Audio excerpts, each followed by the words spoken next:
Number 2. Calculate the following in base 2. Now, we start from the back to perform this operation. 1 plus 1, that's still 1, 0, base 2. Take note. Then, you write 0 and carry 1. It's very important. Now, 1 plus 0, that is 1.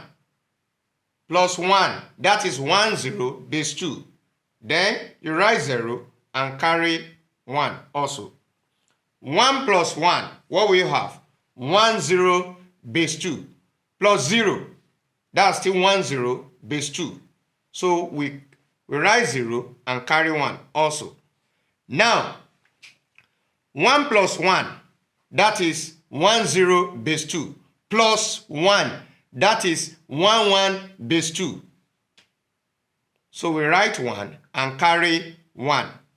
Now, 1 plus 0, that is 1, base 2. Plus 1, that's going to be what? 1, 0, base 2. So we write 0 and carry 1 also. Now, 1 plus 1, that is 1, 0, base 2. We write 0, then carry 1 also. Now, 1 plus 1, what will you have? 1, 0, base 2. So, we have this in base 2. Then, the solution to this problem is 1, 0, 0, 1, 0, 0, 0, base 2. That is the solution to the problem. Thank you.